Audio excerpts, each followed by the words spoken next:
Good morning students. आज आपण science 1चं 6वं युनिट रिफ्रॅक्शन ऑफ लाईट सुरू करणार आहे. या युनिटमध्ये आपल्याला जे टॉपिक शिकायचे आहेत ते टॉपिक आहेत refraction of light, laws of refraction, refractive index, dispersion of light. Can you recall what is meant by reflection of light? We know that light travels in a straight line, and when this straight line light get incident on any object, then it gets bounced back. This bouncing of light is known as reflection of light. What are the laws of reflection? There are 3 laws of reflection. आपण diagram काढून मागच्या वर्षीच्या या आधीच्या युनिट्समध्ये बघितलेली आहे की तिथे 3 एक असतो the light which get incident, the ray, and that ray is known as incident ray. There is another ray after reflection we get this ray, that ray is known as reflected ray. And the point at which incident ray get incident on the plane, the perpendicular drawn at that point is known as the normal. आता हे जे तीनही lodge आहेत ते laws या incident ray, normal आणि reflected ray या तिघांशी रिलेटेड आहेत. पहिला लॉ काय आहे? Incident ray, normal and reflected ray all lie in the same plane. एकाच प्लेनमध्ये हे असतात. प्लेन म्हणजे आपलं जॉमेट्रीमधलं प्लेन. त्यानंतर the incident ray and reflected ray are on either side of the normal. म्हणजेच जर इन्सिडेंट रे लेफ्ट साईडला असेल तर नॉर्मलच्या लेफ्ट साईडला असेल, तर रिफ्लेक्टेड रे हा नॉर्मलच्या राईट साईडला असतो. आणि तिसरा लॉ आहे याच्यातला, the angle of incidence is always equal to angle of reflection. या इन्सिडेंट रेनी नॉर्मलसोबत केलेला अँगल म्हणजेच अँगल ऑफ इन्सिडन्स, आणि रिफ्लेक्टेड रेनी या नॉर्मलसोबत केलेला अँगल म्हणजेच अँगल ऑफ रिफ्लेक्शन. तर हे दोन्ही अँगल्स काय असतात? कॉन्ग्रुएंट असतात. तर आत्तापर्यंत आपण हेच पाहत आलो आहे की light travels in a straight line and if opaque object lies in its path then the shadow of the object is form. तर त्या ऑब्जेक्टची शेडो आपल्याला तयार झालेली दिसते. We have also seen in previous classes that these shadows change due to the change in relative position of the source of the light. म्हणजे कधी ही shadow आपल्याला अतिशय लहान दिसते, कधी ही शॅडो अगदी एनलार्ज साईजची आपल्याला दिसते. तर हे कशावरती अवलंबून आहे? जो सोर्स ऑफ लाईट आहे तो कशा प्रकारचा आहे, किती जवळ आहे ऑब्जेक्टच्या, या सगळ्या गोष्टींवरती ही इमेज कशी तयार होते हे अवलंबून असतं.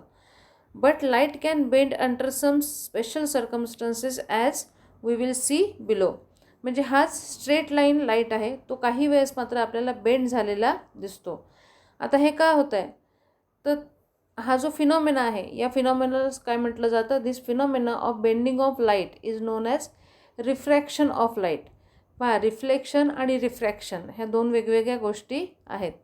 मटेरियल घेतलेलं आहे glass, 5 rupee coin, pencil, metallic vessel etcetera. पहिल्या ॲक्टिव्हिटीमध्ये काय करायचं आहे? Take a transparent glass and fill it with water. Dip some portion of pencil vertically in water and observe the thickness of the portion of the pencil in water. या पेन्सिलची जी thickness आहे ती पाण्याच्या आतमध्ये आपण बघायची आहे. Now keep the pencil incline to water surface and observe its thickness. म्हणजे पहिल्यांदा पेन्सिल सरळ ठेवायची, थिकनेस बघायचं.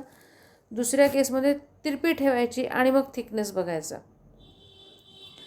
In both cases, the portion of the pencil inside water appears to be thicker than the portion above water.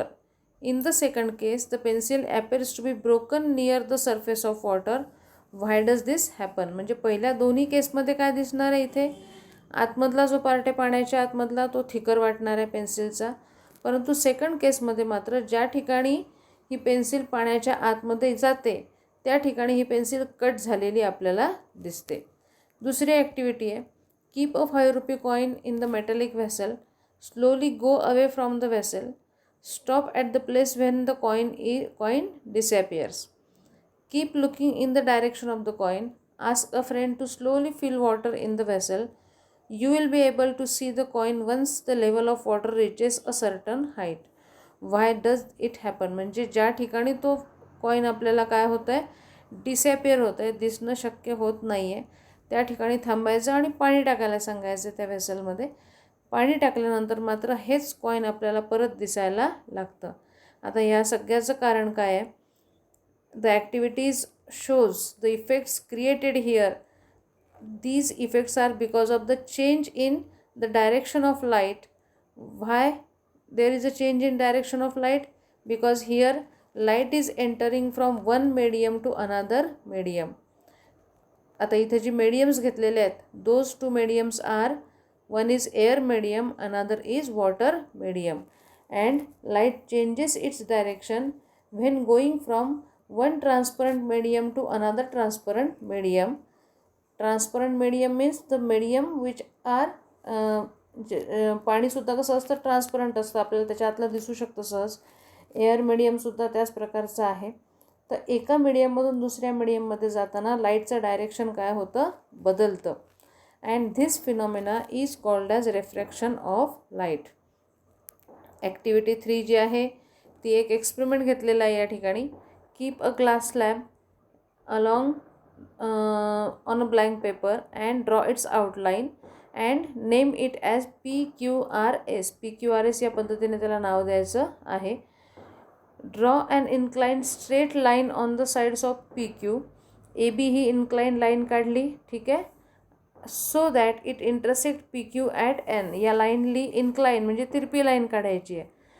कशी की G N या ठिकाणी काय करेल, त्या पी क्यू या साईडला इंटरसेक्ट करेल.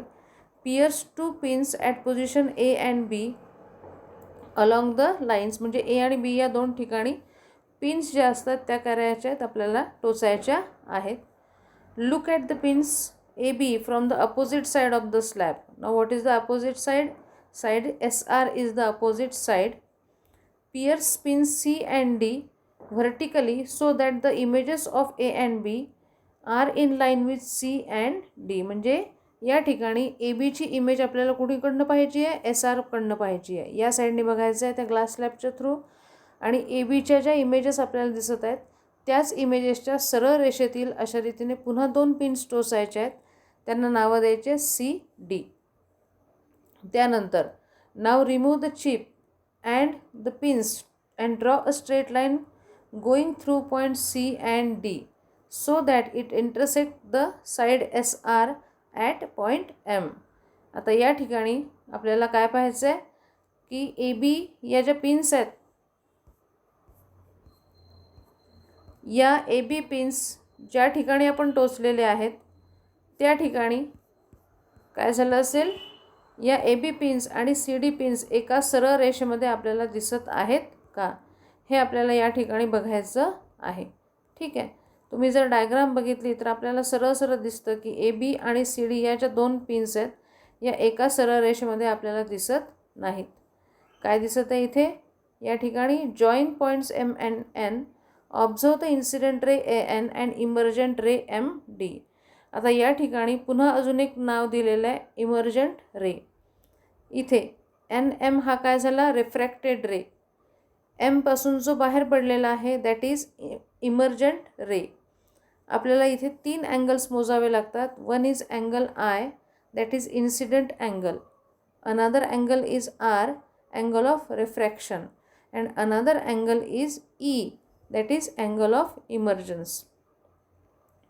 आता या ए एनला जर आपण एक्सटेंड केलं तर हा ए एन कुठल्या डायरेक्शननी जायला हवा सरळ रेषेमध्ये, ते डायरेक्शन आपल्याला या ठिकाणी डॉटेड लाईननी दाखवलेलं आहे.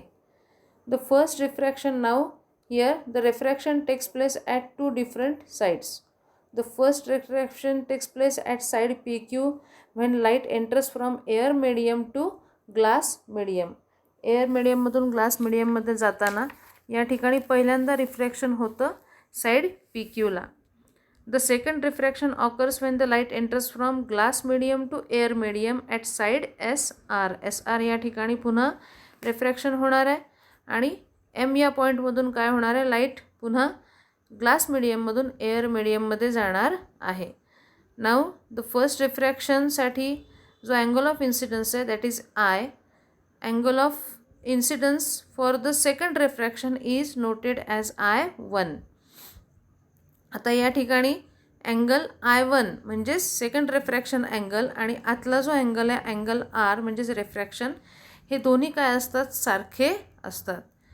त्यानंतर अँगल I म्हणजेच अँगल ऑफ इन्सिडन्स आणि angle E that is angle of emergence, हे दोन्हीसुद्धा काय असतात, सारखे असतात.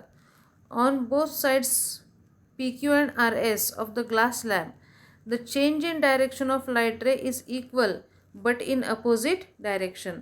म्हणजे या ठिकाणी जो इन्सिडेंट रे आहे त्याने केलेला अँगल आणि इमर्जंट अँगल सारखा आहे. म्हणजे जे काही त्याचं रिफ्रॅक्शन झालेलं आहे ते सारखं आहे, परंतु रिफ्रॅक्शन कसं झालेलं आहे, अपोजिट साईडला झालेलं आहे. Thus the light ray MD emerging from the glass slab is parallel to the incident ray AN on the side PQ of the slab, but the emergent ray is somewhat displaced with respect to the incident ray.